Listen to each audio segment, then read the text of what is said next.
ঠিক আছে।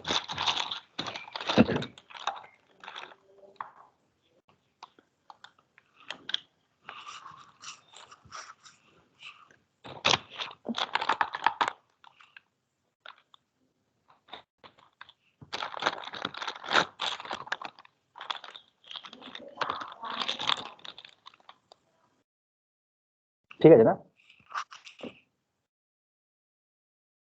হ্যাঁ স্যার ঠিক আছে। ঠিক আছে, ঠিক আছে।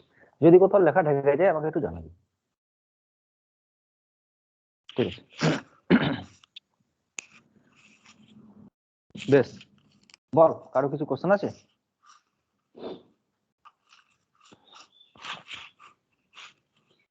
তোদের কি ফার্স্ট ইঞ্জেকশন সিলেবাস আছে? ফার্স্ট অর্ডার, সেকেন্ড অর্ডার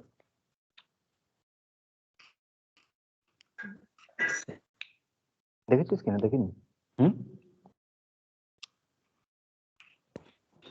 না স্যার দেখিনি তো সিলেবাসটা। বেশ, ঠিক আছে। আর ডেট দিয়েছে নাকি পরীক্ষার? আচ্ছা ক্লিয়ার তো বুঝতে পারছি না, কিন্তু অনেকে বলছিল যে 9 তারিখ থেকে হবে। কলেজ থেকে নোটিশ দেয়নি? না স্যার এমন কোনো নোটিশ পাইনি এখন। হ্যাঁ স্যার 9-10ই হবে। ঠিক আছে, বেশ। তো আমাদের আমরা পড়ছিলাম production of low temperature and their application. আর van der Waal correction, van der Waal ইকুয়েশনে যে ইন্টারঅ্যাটমিক ফোর্স যেগুলো, তার এক্সিস্টেন্সের জন্য বিভিন্ন রকম প্রমাণ এক্সপেরিমেন্ট করা হয়েছিল। তার মধ্যে একটা এক্সপেরিমেন্ট যেটা, সেটা হচ্ছে আগের দিন করেছি আমরা, পোরাস প্লাস এক্সপেরিমেন্ট বা জুল থমসন এক্সপেরিমেন্ট। আর তাতে দেখলাম যে টেম্পারেচার ফল করে, খুব যে ফল করে তা নয়, কিন্তু ফল করে। কুলিং খুব দরকার আমাদের ডেইলি লাইফে। টেম্পারেচার ফিজিক্স একটা রিজিয়ন একটা, তো বিভিন্ন পারপাসে আমাদের কুলিং দরকার। আমাদের সেটা এলপিজি হোক, সিএনজি হোক, কুলিং দরকার। ফ্রিজে, রেফ্রিজারেটর আমরা দেখেছি যে কুলিং দরকার, আইসক্রিম দীর্ঘদিন ধরে রেখে দেওয়ার জন্য। শুধু 0 ডিগ্রি নয়, অনেক নিচে পর্যন্ত টেম্পারেচার নিয়ে যাওয়া দরকার পড়ে। সুপার কন্ডাক্টিভিটি একদিন বলেছিলাম যে টেম্পারেচার যত কম হবে, সুপার কন্ডাক্টিং মেটেরিয়াল যেগুলো, তাদের কাজ হচ্ছে ওই টেম্পারেচারই, মানে লো টেম্পারেচারে, সুপার ফ্লুইডিটি। তো এছাড়াও আছে বোস-আইনস্টাইন কনডেনসেশন আছে, তো সেটাও লো টেম্পারেচারে। তারপর আমাদের ওই কি জানো, আগের দিন যেটা বলছিলাম আমি, ব্লাড, আমাদের যে রক্তদান করি ব্লাড, তো সেগুলো যে ব্লাড ব্যাংক বলো না, তো ব্যাংকে সংরক্ষণ করা হয়, এগুলো অর্ডিনারি টেম্পারেচারে রাখা হয় না। তো অনেক নিচু টেম্পারেচারে রাখা হয়। তো এছাড়াও আরো অনেক আমাদের, বিশেষ করে ফার্টিলাইজেশনের জন্য খুব ইম্পর্টেন্ট। তো সেক্ষেত্রেও দেখা যায় যে এমব্রায়ো তৈরি হয়, ভ্রূণ তৈরি হয়, সেটাকেও খুব লো টেম্পারেচারে রাখতে হয়। তো তো আমাদের অর্ডিনারি যে মেথডে আমরা সাধারণত আমরা যেভাবে কুলিং করতে অভ্যস্ত, অর্ডিনারি মেথড অফ কুলিং যেটা, তাতে কি যে জলকে ঠান্ডা করবে, এতে কিছু বরফ দিয়ে দাও, তাহলে সেই জায়গা থেকে জল ঠান্ডা হয়ে গেল। কিন্তু যেগুলো যে টেকনিক গুলো যেগুলো ইউজ করা হয়, যে 0 ডিগ্রি নিচে যখন আমাকে এ করতে হবে, তখন কি ফ্রিজিং মিক্সচার ইউজ করা হয়, মানে সল্ট প্লাস আইস। তার মানে বিভিন্ন রকম সল্ট মেশানো হয়, যেমন NH4Cl, তারপরে তোর CaCl2, Na3, AOH, এইগুলো সব মেশা হয় আইসের সাথে। তো এইরকম মিশিয়ে আমাদের তারপরে যে প্রসিডিওর, সেই প্রসিডিওরে ইউজ করা হয়, তাতে -65 ডিগ্রি থেকে 70 ডিগ্রি মতো টেম্পারেচার মতো ফল করে। তো দুটো প্রসেসই একসাথে চলে, অ্যাডিয়াবেটিক কুলিং যেটা আর জেডিএফি যেটা, জুল থমসন ইফেক্ট, দুটো প্রসেসই একসাথে চলে। অ্যাডিয়াবেটিক কুলিং মানে একটা আইডিয়াল প্রসেস হয়। অ্যাডিয়াবেটিক কুলিং মানে কি, অনেক আগে আমরা পড়েছি। জেটি ইফেক্ট তো কুলিং এর কথা বলে, অ্যাডিয়াবেটিক এক্সপানশন যেটা, সেটাও কুলিং এর কথা বলে। তো ওটা তো আমরা জানি যে প্রথমে আইসোলেশন করতে হয়, পরিবেশের সাথে আইসোলেশন করতে হয়, কারণ হিট যাতে অন্য ডিরেকশনে চলে যেতে না পারে, তার জন্য ঠান্ডা করতে চাইছি। তো যদি সেটা বেরিয়ে যায়, আইসোথার্ম প্রসেস হয়ে যায়, তাহলে তো আমাদের যেটা উদ্দেশ্য সেটাই হবে না। তো P(V)(gamma = constant, এরকম একটা সম্পর্ক পেয়েছিলাম ফর আইডিয়াল গ্যাস। যেহেতু আইডিয়াল গ্যাসের ক্ষেত্রে অ্যাডিয়াবেটিক এক্সপানশনের কথা আমরা বলি, হ্যাঁ, আমাদের ইউনিভার্স এক্সপান্ডিং এর কথাও বলেছিলাম আমরা সেই সময়। তো এটা আইডিয়াল গ্যাসের জন্যই, মানে এখানে জাস্ট এক্সটার্নাল তার উপর যে কাজ করা হলো। তো যেমন সিম্পল যদি এটা আমার কিছু গ্যাস মলিকুলস থাকে, আর এই সব কিছু যদি আইসোলেশন করে দিই আমি, হিট যেতে দেবো না, ডেল্টা কিউ ইকুয়াল টু 0, আর পিস্টন করে চাপ দিয়ে দাও, প্রেসার দাও, আর যদি প্রেসার এখানে দিই তাহলে গ্যাস মলিকুলস গুলোর গতিশক্তি বেড়ে যাবে, টেম্পারেচার বেড়ে যাবে, তো হিট হবে।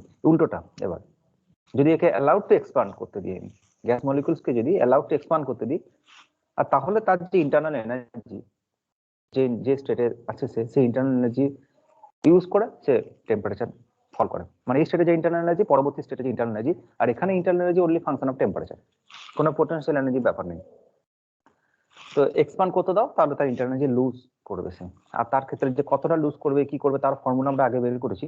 P V to the power gamma থেকে আমরা এসেছি এরকম যে T to the power gamma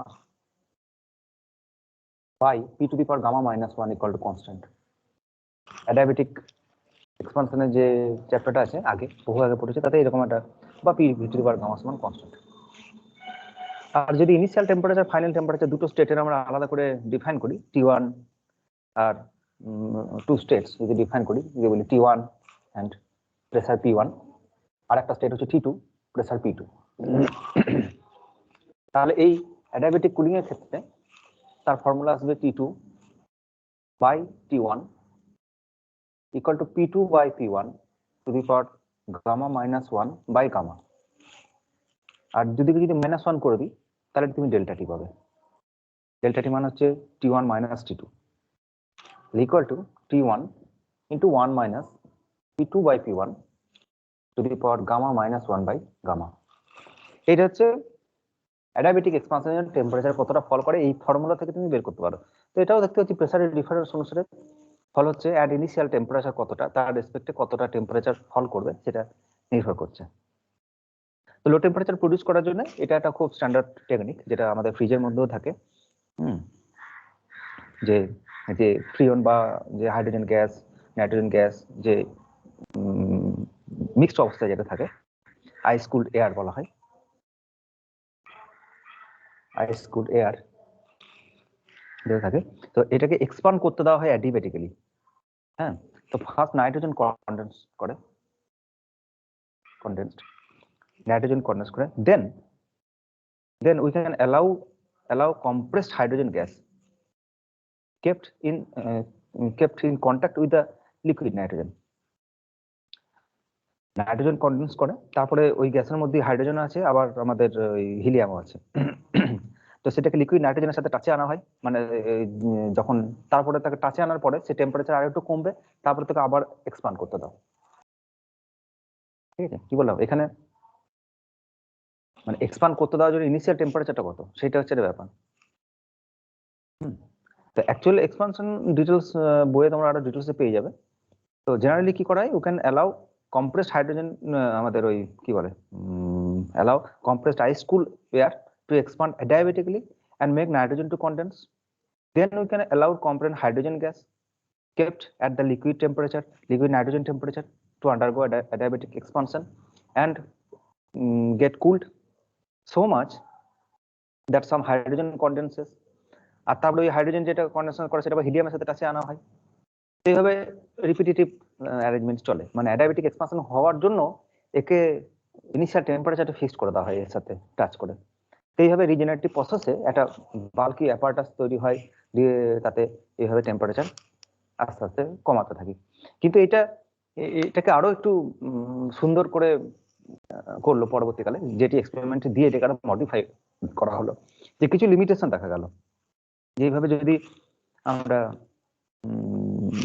করি, মানে অ্যাডিয়াবেটিক এক্সপানশনের দ্বারা যদি কুলিং করি, তাহলে কিছু জিনিস থাকে যেগুলোকে মানে চেঞ্জ করা যাচ্ছিল না। যেমন এই যে মোশনের জন্য একটা পুরো বাল্কি অ্যাপারেটাস এর সাথে একবার টাচ হবে, তারপর আবার ইনিশিয়াল টেম্পারেচার চেঞ্জ হবে আবার বারবার। তো কিছু লুব্রিকেন্ট ইউজ করা হলো এই ধারগুলোতে, যাতে করে ফ্রিকশনের জন্য হিট লস কম হয়। তারপরে মানে ফ্রিকশনের জন্য অলরেডি লস হয়েই যাচ্ছিল, এবং কিছু হিট আবার কি হচ্ছিল, আবার 100% আইসোলেশন হচ্ছিল না। যখন পিস্টন মুভ করছে, মুভেবল জিনিসটা না, পুরোটা এক্সপান্ড করতে দেওয়া হচ্ছে তাকে, তো যখন মুভ করছে তখন আবার কিছু হিট আবার ফেরত আসছে, 100% আইসোলেশন হচ্ছে না। তো কি করা হলো যে লুম্বিক্রান্ট গুলো বাদ দিয়ে এখানে আমাদের তারপরে অন্য কিছু জিনিস মেটেরিয়াল ইউজ করা হলো, পেট্রোলিয়াম ইথার বলা হয়। তো পেট্রোলিয়াম ইথার ইউজ করা হলো, তারপরে তাকে লিকুইড করা হলো, কিন্তু সেটা আবার কোনো কারণবশত হাইড্রোজেনের ক্ষেত্রে কাজ করছিল না। এরকম হিস্ট্রি আছে আর কি। হ্যাঁ, তো কিভাবে করা হলো যে বিজ্ঞানী ভাবলো যে এত এক্সপানশন তো হচ্ছে, কিন্তু এই বারবার এই লো টেম্পারেচার তৈরি করার জন্য গোটা মেটেরিয়ালসটা নড়াচড়া করবে, ফ্রিকশন হবে, ইয়ে হবে, এইটাকে কোনোভাবেই আটকানো যাচ্ছিল না। তো বলা হলো যে এত এত মুভিং পার্ট ইকুইপমেন্টস দিলে হবে না। হ্যাঁ, গ্যাস মলিকুলস এর নিজস্বতার জন্য এই টেম্পারেচারটা যদি কমাতে পারা যায়, মানে তাকে মুভ করবো, তাকে ছোটাছুটি করাবো, তাহলে 100% কুলিং, 100% ইফেক্টিভ রেজাল্ট তুমি পাবে না। ওই বারবার কিছু লস হবে, কিছু ফেরত আসবে। অ্যাডায়াবেটিক প্রসেসে যেটা আইসোলেশন হয় সেটা 100% করা যাবে না। তারপরে ফ্রিকশনের জন্য তো লস হবে। মেটেরিয়াল যদি ফ্রিকশনের জন্য, ফ্রিকশন তো অলরেডি ইজ দেয়ার। যদি হ্যাঁ, ফ্রিকশন ইজ অলরেডি দেয়ার, যদি পিস্টন যদি এদিকে বরাবর যায় তো এটা কারণ ফ্রিকশন লেস কি করে বানাবো, কোনোভাবেই সম্ভব নয়। তো যতটা এক্সপেক্ট করা যাচ্ছিল ততটা না, মানে অনেকটাই লস হচ্ছিল। ওই জন্য জেটি ইফেক্টে তখন তারপরে আবার যখন অ্যাডায়াবেটিক এক্সপানশনের পরে যখন দেখা হয়েছে না এইসব হিল লস গুলোকে ওভারকাম করতে হবে, তখন আমাদের joule Thomson effect porous plug experiment করা হলো, যেটা আগের দিন আমরা ডেরিভেশন করেছিলাম। পোরাস প্লাগ এক্সপেরিমেন্ট, তাতে দেখা গেল যে ওই প্রচুর হাই প্রেসারে এখানে গ্যাস মলিকুলস গুলো রয়েছে, P1 একটা প্রেসার রয়েছে, আর তার একটা স্টেট আছে, আর তারপর একটা চেঞ্জ হচ্ছে এখানে। এখানে গ্যাস মলিকুলস গুলোকে পোরাস প্লাগ পার করে যেতে হচ্ছে ওই দিক বরাবর। পোরাস প্লাগ পার করে করে যেতে হচ্ছে ওই দিক বরাবর, এবং এটা এই যে প্রেসারটা কনস্ট্যান্ট P1 মেনটেন করা হচ্ছে। আর ওইদিকে যে পিস্টন, মানে যদি আমি সেটআপটা দেখাই এরকম, অ্যাকচুয়াল সেটআপটা তো আগের দিন এঁকেছিলাম। তো এই আইসোলেশন আছে এরকম, এইটা একটা আইসোলেশন, এইটা একটা পিস্টন, সাপোজ এখানে P1 প্রেসার দেওয়া হচ্ছে, আর এটা পোরাস প্লাগ এই জায়গাটা এরকম পোর থাকে যেমন থাকে। আর এইখানে এর ঠিক গায়ে গায়ে আর একটা পিস্টন লেগে থাকে, এটা যেমন একটা পিস্টন, এটা একটা পিস্টন লেগে থাকে। তো এখানে যে প্রেসার সেটা হচ্ছে P2, মানে যেটা প্রেসার সেটা হচ্ছে P1। এর ইনিশিয়াল স্টেট, এইখানে গ্যাস মলিকুলস গুলো হাই প্রেসারে ভরা আছে, এটা এখানে গ্যাস মলিকুল গুলো ভরা আছে হাই প্রেসারে। মোটামুটি 0.1 এদিক বরাবর 8 যদি অ্যাটমসফিয়ার হয়, 8 ATM, তাহলে ওইদিকে 0.8 ATM এরকম, অনেকটা 0.1 ATM, অনেকটাই কম, প্রেসারের ডিফারেন্স অনেকটাই। তো আর এই যে ভলিউমটা, ইনিশিয়াল যেটা ভলিউমটা, সেটা ধরে নাও V1, এরিয়া আছে A, তো ডিস্টেন্সটা বলে দাও x, তো x into area, that is the V1 volume. এবার কি হবে, এবার গ্যাস মলিকুলগুলোর জন্য ওই পাশ বরাবর যখন পেরিয়ে যাবে, তখন আবার কি ওই পাশে গিয়ে তারা ছোটাছুটি করতে শুরু করবে, তখন বি পিস্টনটা সরতে শুরু করবে। তো ফাইনাল স্টেট যেটা হবে সেটা হচ্ছে এ ভেতর দিকে ঢুকবে আর ও আস্তে আস্তে সরে যাবে, because P1 R P2 constant রাখতে হবে তোমাকে। তাহলে ফাইনাল যে স্টেটটা হবে সেটা হচ্ছে আবার আইসোলেশন এরকম। এখানে কিন্তু ওই অত বড় বাল্কি অ্যাপারেটাস দরকার নেই যে পুরো, মানে ওটা থাকে না তা না, ওটা থাকে, কিন্তু ওই কনডেনসেশনের জন্য যাকে টাচ করাতে হবে এই প্রসেসটা বারবার বারবার করা হয়, দিয়ে ওইটার সাথে এটাকে টাচ করে ইনিশিয়াল টেম্পারেচারটা ফিক্সড করে দিয়ে কমিয়ে দিয়ে তারপর তাকে এক্সপান্ড করতে দেওয়া হয়। তো এটা হচ্ছে, এটা পোরাস প্লাগ। ইঞ্জিনিয়ারিং এর জিনিস তো, মানে যারা মেকানিক্যাল বা আমাদের থার্মোডাইনামিক্স এর ইঞ্জিনিয়ারিং এর পার্ট, তো যারা হাতে কলমে করে ফ্রিজের গঠন কি কাজ করে, কিভাবে কাজ করে, তো এরকম সিস্টেম দেখলে অনেক কিছু গুগল ইউটিউবে অনেক কিছু পেয়ে যাবে, ভিডিও। আমাদের ফিজিক্সের জন্য অত মেকানিক্যাল জিনিস আমাদের পড়ার সুযোগও হয় না, সময়ও হয় না। আমার যে রুমমেট ছিল এমএসসি তে, তো সে সে সমস্ত ফ্রিজের যন্ত্র খুলে সব নিজেই ঠিক করে দিত। তো যেটা বলছিলাম, এই পিস্টনটা ফাইনালি এর গায়ে এসে লাগবে এরকম, এটা P1, আর এ সরে যাবে, গ্যাস মলিকুল গুলো এই পাশ থেকে ওই পাশে যাবে, এটা P2, এটা। আর এই যে ভলিউমটা, এই ভলিউমটা হচ্ছে V2। আর টেম্পারেচার, এখানে থার্মোমিটার দিয়ে টেম্পারেচার দেখা হলো, এখানে টেম্পারেচার দেখা হলো, তো T2, এটা T1। তো এই যে প্রসেসটা দেখতে পাচ্ছি, এটাকে ইনিশিয়াল টেম্পারেচারটাকে কনস্ট্যান্ট রেখে ইনিশিয়াল টেম্পারেচার কতটা তার রেসপেক্টে এখানে টেম্পারেচার ফলো করে T1 T2, এবং সেটা জাস্ট প্রোডাক্ট প্লাগ দিয়ে পেরিয়ে গেলে তার ইন্টারঅ্যাটমিক যেটা ফোর্স, ইন্টারঅ্যাটমিক অ্যাট্রাকশন যেটা, সেইটার জন্য তার এনার্জিটা লস হয়। পোটেনশিয়াল এনার্জি আর কাইনেটিক এনার্জি রিলেশন পড়েছি না আমি, আজকেও পড়বো। তো তাতে ইন্টারনাল এনার্জি এখানে মানে টেম্পারেচার ফল করে। তো অ্যাডিয়াবেটিকের সাথে এই প্রসেসটার একটু অনেক কিছু পার্থক্য আছে। ওইটা তো ডেল্টা কিউ জিরো, এটাতেও ডেল্টা কিউ জিরো, বাইরে থেকে হিট নেই ওই প্রসেসটাতে, এটাতেও delta Q is equal to zero. কিন্তু ওইটা একটা আইডিয়াল প্রসেস, ওটা আইডিয়াল গ্যাস, অ্যাডিয়াবেটিক এক্সপ্রেশন এটা, ওটা হচ্ছে আইডিয়াল গ্যাস। আর আইডিয়াল গ্যাস কোনো ইন্টারঅ্যাটমিক ফোর্স অ্যাট্রাকশন কিছুই নেই, ডেল্টা কিউ নেই, তো change of entropy equal to zero. আর change of entropy equal to যদি জিরো হয় তাহলে আমরা বলতে পারি এটা প্রসেস ইজ রিভার্সেবল, তাই না? তো রিভার্সেবল প্রসেস এটা, কিন্তু অ্যাকচুয়ালি কোনো প্রসেস রিভার্সেবল নয়। সব ন্যাচারাল প্রসেস যেগুলো হয় সবই ইরিভার্সেবল প্রসেস, এটা কিন্তু ইরিভার্সেবল প্রসেস। তো এখানে এন্ট্রপির চেঞ্জ কিন্তু জিরো নয় এই প্রসেসে। এই প্রসেসে এন্ট্রপির চেঞ্জ তোমার ক্যালকুলেশন করতে হতে পারে, বা যদি তুমি এখানে S1 বলো এখানে S2 বলো, এখানে থার্মোডাইনামিক ডেল্টা কিউ জিরো হতে পারে, কিন্তু এই থার্মোডাইনামিক প্রবাবিলিটি বা স্টেট আলাদা। তো যদি ক্যালকুলেশন করো এই প্রসেসে, তাহলে এই প্রসেসেও কেউ না কেউ কনস্ট্যান্ট হয়, ঠিক আছে? কেউ না কেউ প্রসেসে কনস্ট্যান্ট হয়। কিরকম? সাপোজ দিস প্রসেস, এই ছবিটা আমি আবার আঁকছি, এইটা T1 P1 আর V1, আর এখানে ফাইনাল স্টেজ যেটা সেটা হচ্ছে T2 P2 আর V2 এরকম।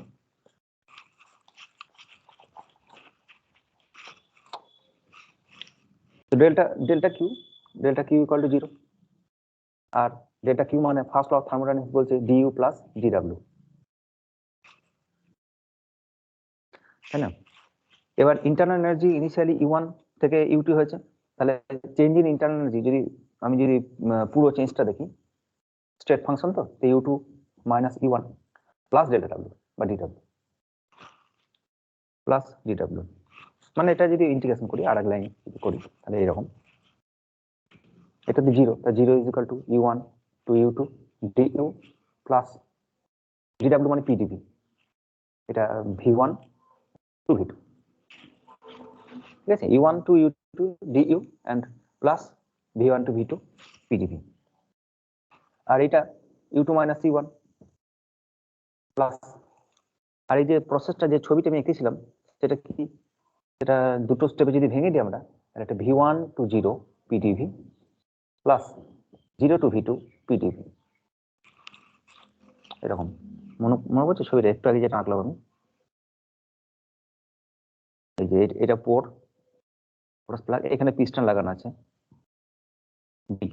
বি পিস্টন বা এপি, টু পিস্টন, এটা 1 এটা 2, তো এটা হচ্ছে V1, এটা হচ্ছে V1 initial internal energy U1, আর প্রেসার হচ্ছে P1, এটা P1, আর তারপরে আস্তে আস্তে সরতে থাকবে, ঠিক আছে? তাহলে এই ছবিতে V1 টু 0 করছি, আর তারপরে 0 টু এই ফার্স্টে যেটা সেটা 0 টু V2 হবে, ঠিক আছে? এখানে V1 আছে, ওখানে কিছু নেই, খানিকক্ষণ পরে কি হবে, V1 টু এখানে 0, খানিকক্ষণ পরে ওটা হয়ে যাবে, এই পাশটা 0 হয়ে যাবে আর ওই পাশটা তখন বেড়ে যাবে, মানে এরকম। এই পিস্টনটা ওর গায়ে লেগে গেছে, এই পিস্টনটা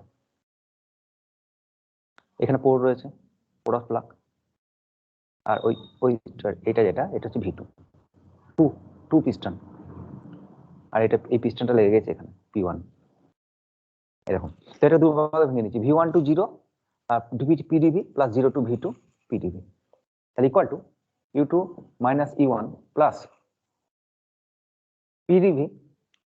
pdv, তার মানে pdv মানে এই স্টেটটাতে pressure is constant, that is P1, তো P1 বাইরে বের করে দাও, integration of dv 0 minus v, that is minus V1 plus এখানে প্রেসার P2 কনস্ট্যান্ট, পিস্টন আর মুভেবল, P2 ইজ কনস্ট্যান্ট, তো P2 বার করে দাও, dv ইন্টিগ্রেশন করলে v আর আপার লিমিট V2, তাহলে V2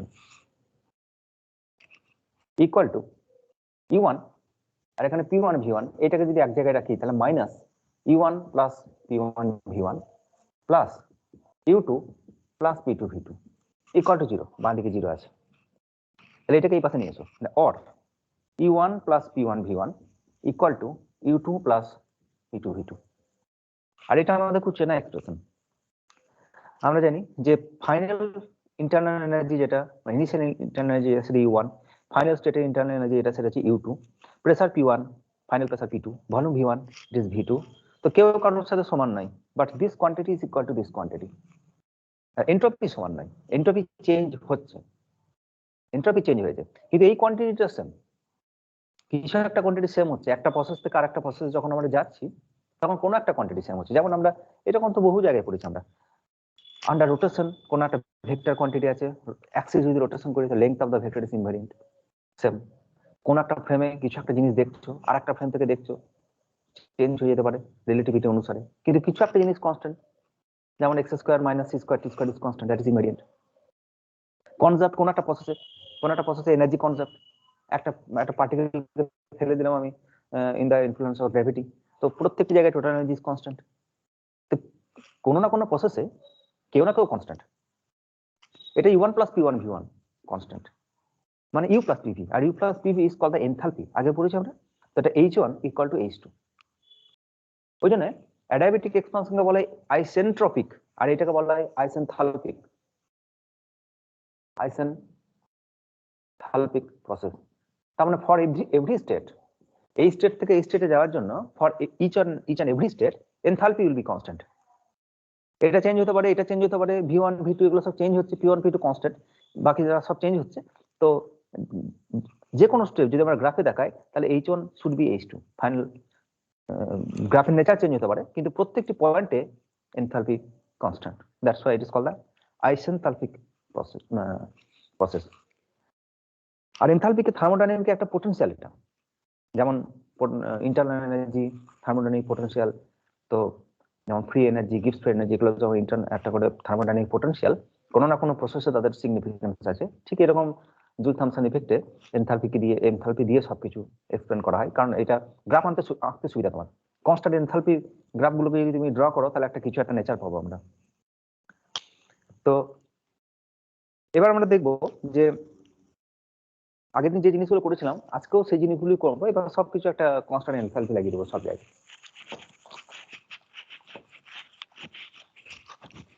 তো আমাদের যদি আমরা এনথালপিকে নিয়ে আরেকটু যদি আগাই তাহলে কি হবে? সাপোজ এনথালপি মনে আছে কার function? Enthalpy function of T and P. আশা করি মনে আছে যে আমরা যখন হিট ক্যাপাসিটি করেছিলাম সিভি যখন করেছিলাম তখন আমরা ধরে নিয়েছিলাম যে U is the function of T and V for the real gas, internal energy is the function of আমাদের টি এন্ড ভি করেছিলাম। এখান থেকে আমরা সিভি বের করেছিলাম, সিভি। আর ইন্টারনাল এনার্জি যখন function of T and P করেছিলাম ফর দ্য রিয়েল গ্যাস, তখন দেখেছিলাম এখান থেকে সিপি বের করেছিলাম। তো আশা করি ওই লেকচারটা মনে আছে, ভুলে গেলে একবার দেখুন। তো H is the function of T and P. আর যদি এটাকে ডেরিভেটিভ করি আমরা কি বের করতে হচ্ছে? আমরা জুল থমসন কোএফিসিয়েন্ট যেটা আগের দিন বের করেছিলাম সেটাই বের করব, মিউ। শুধুমাত্র মানে দুটোই পরীক্ষায় আছে, ওটা যেমন পরীক্ষায় দেয়, আবার তোমাকে এরকম আইসেনথালপিক প্রসেস উল্লেখ করে দিয়ে তোমাকে বলতে হবে যে কিভাবে বয়েল ল, কিভাবে জুল লকে ডেভিয়েশন করে দেখাও, মিউ বের করো, ইনভার্স টেম্পারেচার বের করো, তো এসব আবার সেম জিনিস দেয়। এটা ইন টার্মস অফ থার্মোডাইনামিক করছি আমরা, আর ওটা তখন হিট, যেটা হিটের পার্ট ছিল ভ্যান্ডার ওয়াল হিট, সেসব দিয়ে করেছি। তো আমরা থার্মোডাইনামিক্সে ঢুকে গেছি, তো এটা লো টেম্পারেচার ফিজিক্সের পার্ট, এটা থার্মোডাইনামিক্সের। তো আমরা সেই জায়গাতে চলে এসেছি এখন। তো এখন আবার তোমাকে টিডিএস ইকুয়েশন কাজে লাগাতে হতে পারে, ম্যাক্সওয়েল ইকুয়েশন কাজে লাগাতে হতে পারে, তো এবার সেসব জিনিস কাজে লাগিয়ে এগোবো।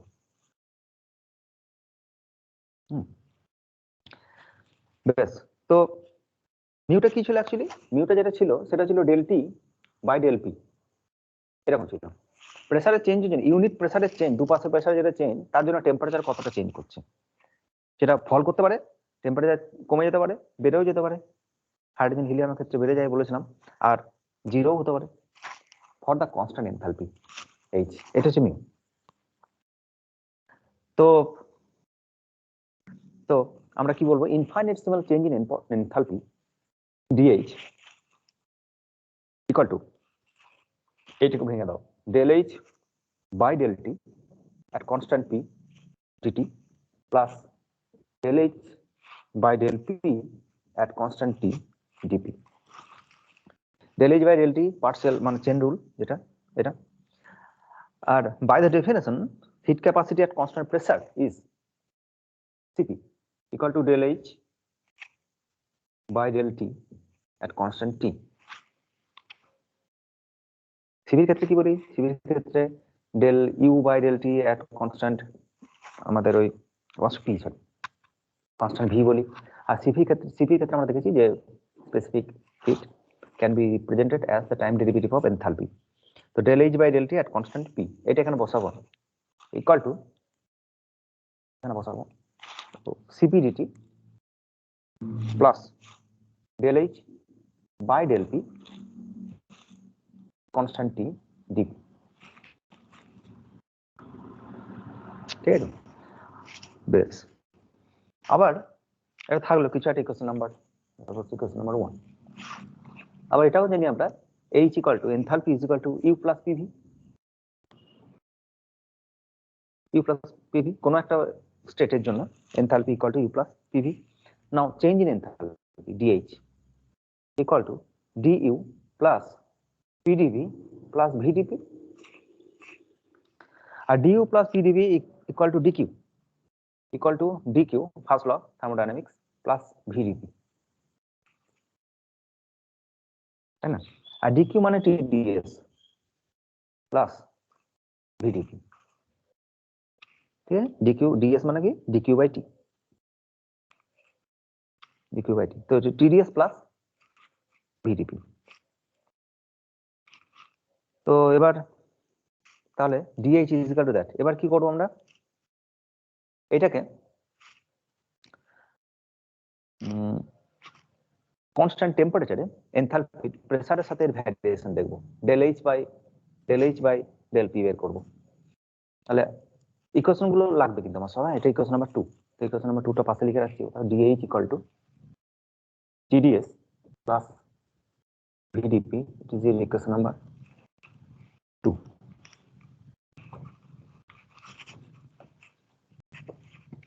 এখানেই দেখতে পাচ্ছি আমরা জুল ফাংশন এক্সপ্রেশনে দেখতে পাচ্ছি যে আমাদের DS is finite, DH enthalpy change তো 0, এনথালপি তো আমরা যে প্রসেস যে আছে আইসেনথালপি প্রসেস, তো এনথালপি চেঞ্জ হবে না, সুতরাং ডিএস ইজ ফাইনাইট। তো ডিএস ফাইনাইট মানে এটা ভাবার দরকার নাই যে অ্যাডিয়াবেটিক প্রসেস হচ্ছে, কোনো হিট আসছে না, তাহলে কি থার্মোডাইনামিক্স ল যেটা তাকে কি ভায়োলেট করছে? ভায়োলেট করছে না কেন? কারণ the system is not isolated. The process mechanical interaction কাজ করছে, এক্সপানশন কাজ করছে, the system is not isolated. System is not isolated. That's why finite change of entropy will take place. Now, del H by del P at constant T equal to T del S by del P at constant T plus V. কি করে করলাম? del H by del P at constant T, এটা derivative করছি প্রেসারের রেসপেক্টে, for constant T del S by del P, আর ওখানে তো আমাদের DP by DP মানে 1, তো অনলি ভি পড়ে থাকবে এরকম। আর del S by del P এটা প্রেসারের চেঞ্জ, এন্ট্রপির প্রেসারের চেঞ্জের জন্য টেম্পারেচার কনস্ট্যান্ট রেখে এন্ট্রপি কতটা চেঞ্জ হয় আর সেটা ডাইরেক্ট মেজারেবল কোয়ান্টিটি নাই, তো সেটাকে ম্যাক্সওয়েলস ইকুয়েশন সাহায্যে রিপ্লেস করতে হবে আমাকে। SPTV del S by del P, del S by del P মানে এটা ইকুয়াল টু এটা হবে del S by del P equal to del V by del T হয়ে যাবে উইথ নেগেটিভ সাইন, তাহলে equal to minus T del V by del T at constant P plus V। আশা করি মনে আছে Maxwell's ল কিভাবে use করতে হয়, আর বলছি না। Second law, Maxwell's second law. বেশ, তো এটা পেলাম আমরা del H by del P at constant T equal to minus T del V by del T P plus V। এবার এই একটা ইকুয়েশন পেয়েছি, 1 নম্বর ইকুয়েশন, আর এখানে একটা ইকুয়েশন পেলাম আমরা। সেই দুটো ইকুয়েশনকে দেখি কি করা যায়। এখানে del H by del P আর কনস্ট্যান্ট T আছে, এটাকে এখানে বসিয়ে দেবো। তাহলে or এটা ইকুয়েশন নাম্বার সাপোজ 3, তাহলে পুটিং 3 in 1, এখানে বসাও, তাহলে dH equal to CpdT plus, এবার এই পুরো টার্মটাকে এখানে বসাচ্ছি, V minus T del V by del T at constant p into dp।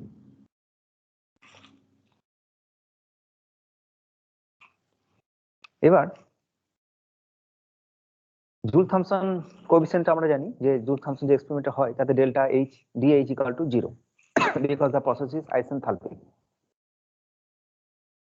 isenthalpic process, so dH equal to 0, so this term is equal to 0,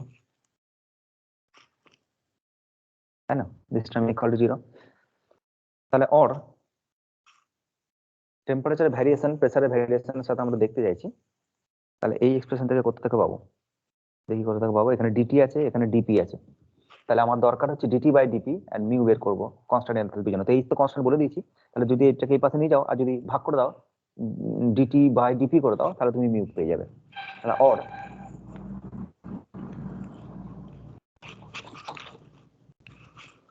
or del t by del p at constant h dh equal to 0, it is equal to mu equal to 1 by cp, এটাকে এবার নিয়ে চলে গেছি, DT আছে তো 1 by cp third bracket, এটা t del v by del t constant p minus v, এইটা তোমাকে মনে রাখতে হবে ফাইনাল রেজাল্টটা। এটাকে আরো সুন্দর মনে রাখার উপায় আছে, একটু পরে সেটা তুমি নিজেই বুঝতে পারবে কিভাবে মনে রাখবে, আপাতত এটা তোমাকে মনে রাখতে হবে। এটা হচ্ছে মিউর এক্সপ্রেশন। মিউ মানে কি বলেছিলাম, মিউ মানে বলেছিলাম যেটি কোএফিসিয়েন্ট, জুল থমসন কোএফিসিয়েন্ট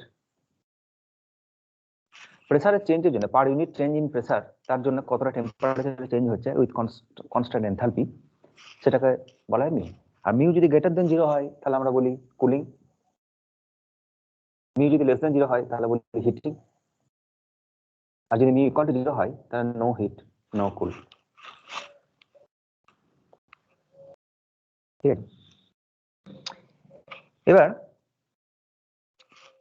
এই এক্সপ্রেশনটাকে অনেক ভাবে তুমি এক্সপ্লেন করতে পারো বিভিন্ন ভাবে, যেমন এইটা কি যদি বলি ফর দ্য আইডিয়াল গ্যাস, ঠিক আছে, জাস্ট কিছু করা দরকার নেই, just for the ideal gas আমাকে বের করতে বলেছে, দেখা হচ্ছে মিউ ইকুয়াল টু 0, কারণ তুমি জানো আইডিয়াল গ্যাসের জন্য মিউ 0 বিকজ কোনো ইন্টারঅ্যাক্টিভ ফোর্স নেই। ফর দ্য আইডিয়াল গ্যাস পরীক্ষায় প্রশ্ন হচ্ছে so that mu equal to 0, prove that. তাহলে এতদূর পর্যন্ত তুমি বের করলে, আর তারপরে একটু তোমাকে চেঞ্জ করতে হবে ইকুয়েশন গুলো। তো কিভাবে চেঞ্জ করবে একটু দেখি, কেটে কুটে সব 0 করতে হবে। তো সেটার জন্য বা যদি 0 তোমাকে নাও বলে, অন্য কোনো রিয়েল গ্যাসের জন্য বলে, তাহলে এক্সপ্রেশনটা তুমি মডিফাই করতে পারো। তো mu is equal to del T by del P at constant H, এটা তো original definition of mu, equal to এটাকে লিখছি minus del t by del h at constant p into del h by del p at constant t।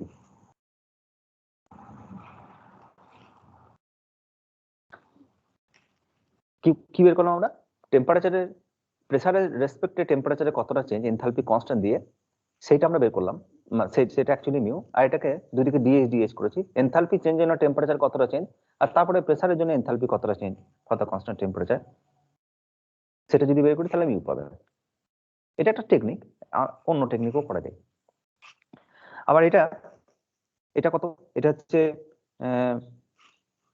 আমাদের 1 by Cp del h by ওই যে সিপির এক্সপ্রেশনে লিখেছিলাম del h by del t এর constant P, তো সেটা হচ্ছে -1 by Cp del h by del p, এটা বলতে পারো -1 by Cp del h by del p at constant t। now h equal to u plus pv, তাহলে del h by del p at constant t, এটা equal to del u by del p constant t plus del p of pv। তাহলে এইটা এখানে বসিয়ে দিতে পারো, তাহলে mu is equal to, এটা যদি এখানে বসিয়ে দিই এটা তাহলে mu is equal to minus 1 by Cp del U by del P at constant T plus del P of মানে বলে দিচ্ছি আমি PV ম্যাথমেটিক্যালি বেরোচ্ছে এগুলো মানে আছে এটা তো minus 1 by Cp del U by del P constant temperature plus del U by del P at constant derivative at constant T এটা হচ্ছে এক্সপ্রেশন অফ মিউ অন্যভাবেও বের করতে পারো যেটা আমাদের এনট্রপি ফর্ম যেটা ছিল যেটাকে আমি রিপ্লেস করলাম সেকেন্ড ল ম্যাক্সওয়েলস ইকুয়েশন দিয়ে সেটা দিয়েও রিপ্লেস করতে পারো দেখি আর কোনো টেকনিক করা আছে কিনা একই টেকনিক করেছে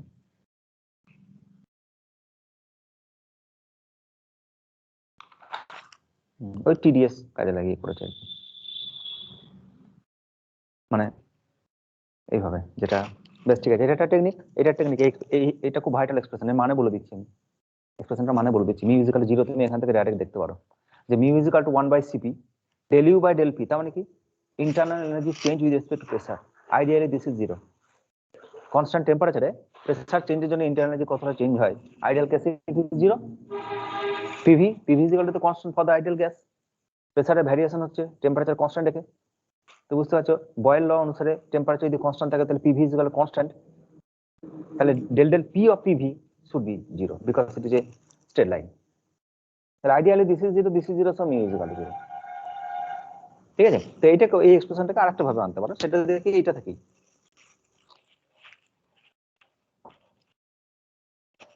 এই যেটা আগের স্টেপ ছিল সেটা হচ্ছে এটা equal to 1 by Cp minus T del s by del p at constant t minus b কি করে পেলাম second law of thermodynamics sorry হ্যাঁ Maxwell's second law of thermodynamics del v del t তো এটা minus del s by del p at constant t minus v use করলাম মাইনাসটাকে বাইরে বের করছি equal to minus 1 by Cp T del S by del P at constant T plus V.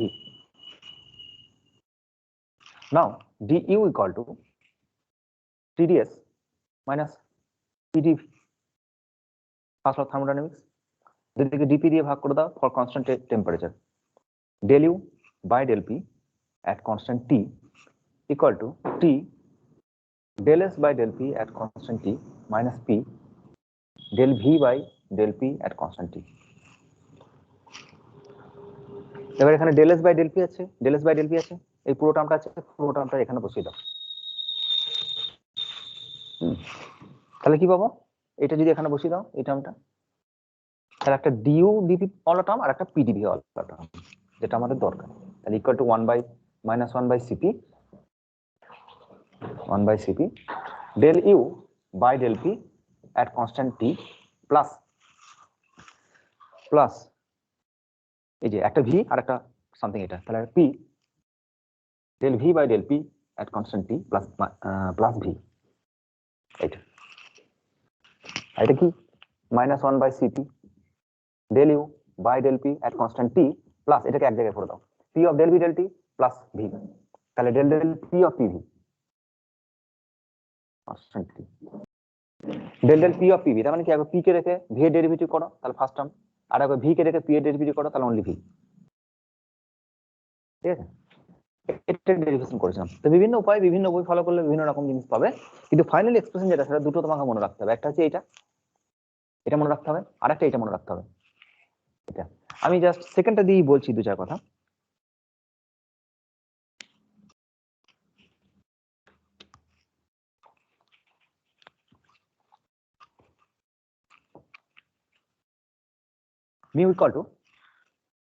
mu equal to 1 by minus 1 by cp and del u by del p constant t minus বাইরে আছে plus del p of pv constant t এটা হচ্ছে mu তো first term যেটা বলছে সেটা হচ্ছে deviation of Joule's law this is the deviation of Joule's law Joule's কি বলেছিল যে internal energy function of temperature only আর এখানে দেখতে পাচ্ছি ইন্টারনাল এনার্জি প্রেসারের সাথে ভ্যারি করছে তো যদি আইডিয়াল গ্যাস হয় তাহলে it is 0 for the ideal gas first term will 0। আর এটা কি, এটা হচ্ছে deviation of Boyle's law, deviation of Boyle's law. Boyle law কি বলছে? For a constant temperature PV is equal to nRT, for the one mole gas it is RT, so it is constant, PV is equal to constant। তাহলে any variation of PV with respect to pressure will be 0। আর যদি দেখায় variation result তার corresponding mu যদি আমি পাই, তাহলে বলবো it is the deviation of Boyle law. ঠিক আছে, ideally it is 0, ideally this term is 0। তাহলে mu is 0 for the ideal gas, কিন্তু ফর দ্য রিয়েল গ্যাস যেটা অ্যাকচুয়ালি হচ্ছে, আমরা দেখতে পাচ্ছি কখনো কুলিং, কখনো হিটিং, আর সবই তার ইন্টারনাল এনার্জি, ইন্টারনাল তার যে ইন্টারঅ্যাটমিক ফোর্স যেটা, তার জন্য পাচ্ছি। দুদিকে প্রেসার কনস্ট্যান্ট মেইনটেইন রাখা হচ্ছে, ইন্টারনাল এনার্জি লস করে সে পোরাস প্লাগ পেরিয়ে এদিক বরাবর যাচ্ছে। আর তাতে দেখতে পাচ্ছি একবার জুল লকে ভায়োলেট করছে, মানে internal energy function of pressure, আর একবার বয়েল লকে ভায়োলেট করছে, সেটা হচ্ছে PV is not equal to constant, slope is different. তাহলে for real gas, for real gas যদি সিপিটাকে এই দিক বরাবর নিয়ে চলে আসি, তাহলে mu CP equal to minus del U by del P at constant T minus del P of PV। এখানে একটা ইম্পর্টেন্ট স্টেটমেন্ট আছে, সেটা হচ্ছে ফার্স্ট টার্ম যেটা for the real gas it is not 0, del U del P interatomic force, van der Waal force যেটা বলছে molecule মলিকিউলকে টানছে, অ্যাট্রাক্ট করছে, তো the first term it always show cooling effect, first term always show cooling effect. কিভাবে? del U del P pressure বাড়ালে internal energy যেটা, এই যে কোয়ান্টিটিটা, এই কোয়ান্টিটিটা নিজেই নেগেটিভ কোয়ান্টিটি। ঠিক আছে, del U del P at constant T it's itself a negative quantity। তার মানে কি, যদি প্রেসার কমানো হয় ইন্টারনাল এনার্জি বাড়বে, বা যদি প্রেসার বাড়ানো হয় ইন্টারনাল এনার্জি কমবে, actually it is negative quantity. আগের দিন একটা এক্সাম্পল দিয়েছিলাম আমি, সেই এক্সাম্পলে যদি আবার রিপিট করি আমি, তাহলে দুটো ধরে নাও, দুটো মলিকিউল, এটা একটা মলিকিউল, এটা একটা মলিকিউল, এদের মধ্যে ডিস্টেন্স হচ্ছে r, আর এদের মধ্যে অ্যাট্রাকশন রয়েছে, পরস্পর পরস্পরকে অ্যাট্রাক্ট করছে। আর যেহেতু অ্যাট্রাক্ট করছে, সুতরাং আমি কুলম্ব ফোর্স নিয়ে বলেছিলাম, যদিও এটা ভ্যান ডার ওয়াল ফোর্স, চার্জের কোনো ব্যাপার নেই, ডাইপোলের সাথে ডাইপোলের ইনডিউসড ডাইপোলের ইন্টারাকশন হয়, তো কুলম্ব ফোর্স অ্যাট্রাকশন রয়েছে, তার জন্য পোটেনশিয়াল এনার্জি ডেসক্রিপশন সুবিধা করার জন্য আমরা এটাকে বলেছিলাম প্লাস ই, এটাকে বলেছিলাম মাইনাস ই। আর এতে যেটা potential energy formula UP that is equal to minus e square by r, separation between them is r. As r increases, যত আর বাড়ছে, তার মানে কি ডিক্রিজিং প্রেসার, তো আর ইনক্রিজ করছে, দ্যাট ইজ প্রেসার কমানো হয়েছে। তাহলে আর যত বাড়ছে প্রেসার কমেছে, আর বেড়েছে, আর আর বেড়ে যাওয়া, তার মানে মড অফ ইউপি কমে যাওয়া, তাই না? মড অফ ইউপি যদি মড ভ্যালু বলি আমরা, এটা কমবে, মাইনাস তুলে দাও, তাহলে এটা 2 4 5 6 করে আস্তে আস্তে যদি বাড়ে নিচেরটা উপর, নিচেরটা, তাহলে উপরটা আস্তে আস্তে কমবে। এবার যদি মাইনাসটা দিয়ে দাও, ঠিক বলেছো? হ্যাঁ, যদি মাইনাসটা দিয়ে দাও তাহলে ইউপি মান বাড়বে, তাহলে ইউপি মাইনাসটা with negative sign it will increase, ঠিক না? তাহলে কি দেখতে পাচ্ছি, প্রেসার যদি কমে তাহলে ইন্টারনাল এনার্জি বাড়বে for the attraction of force. Van der Waal যে অ্যাট্রাকশনের কথা বলেছে, ভ্যান ডার ওয়াল তো ইন্টারাকশনের কথা বলেনি, অ্যাট্রাকশনের কথা বলেছে। তো এটা যদি আর বাড়ে তাহলে ইউপি, প্রেসার যদি কমে তাহলে এটা বাড়বে, so itself DU DP is a negative quantity, আর negative and negative that is positive, so mu is positive for the first term, mu is positive for the first term. সুতরাং first term সবসময় cooling effect show করছে, কিন্তু second term যেটা, second term এখানে আছে minus, তাহলে এই del P of PV যেটা, যদি আমরা এটা যদি পিভি গ্রাফ বলি প্রেসারের রেসপেক্টে, তাহলে for the low temperature slope is negative, low pressure slope is negative, আর তারপরে যদি প্রেসার বাড়তে থাকে তাহলে দেখতে পারি slope is positive below the Boyle temperature. আর তারপরে যদি দেখি তাহলে সেটা এরকম স্লোপ নেগেটিভ নয়। তো এই যে টার্মটা del P অফ PV মানে slope PV, slope of PV with respect to P, the slope ঠিক আছে, del Y del X actually. তো এইটা নেগেটিভও হতে পারে, এটা পজিটিভও হতে পারে, আবার এটা জিরো হতে পারে। যদি এই পার্টটা না থাকে, যদি স্লোপ তুমি না পাও, মানে এক্স অক্ষে প্যারালাল হয় এট দ্য বয়েল টেম্পারেচার, তো তখন আইডিয়াল গ্যাসের মতো আচরণ করবে, তো এই টার্মটা তুমি পাবে না এই জায়গায়। হ্যাঁ, তাহলে এইটা কোনো কন্ট্রিবিউশন তুমি পাবে না। কিন্তু যদি তুমি লো প্রেসারের দিকে চলে আসো, তাহলে স্লোপ ইজ নেগেটিভ, আর স্লোপ ইজ নেগেটিভ, তার মানে নেগেটিভ আর negative positive, so cooling effect show করবে। ঠিক আছে, তাহলে অর্থাৎ সেকেন্ড টার্মটা থেকে, ফার্স্ট টার্মটা তো অলওয়েজ শো কুলিং ইফেক্ট বললাম আমরা, সেকেন্ড টার্মটা যদি বলি,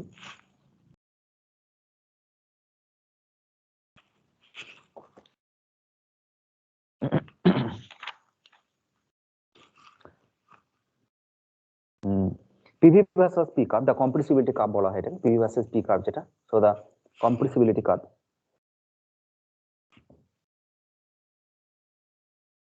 that is PV versus P, যেটা আমাদের ওই আমাকাট এক্সপেরিমেন্টের PV versus P আঁকা হয়েছিল যেটা, the compressibility curve PV versus P, so that del del P of PV has a negative value, has a negative value at low pressure, at low pressure, so that the term contribution যেটা, এটা যদি negative part হয়, minus আছে এখানে একটা minus আছে, তো itself যদি এটা নেগেটিভ হয় তাহলে মাইনাস মানে প্লাস, তো so that so contribution is cooling, contribution is so that contributes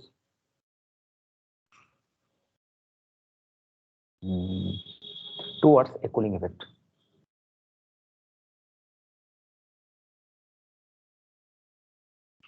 A cooling effect. And for the high pressure, del del PV, del del P of PV is positive, so that it contributes a heating effect. And for high pressure, del del P of PV so heating effect. Positive slope.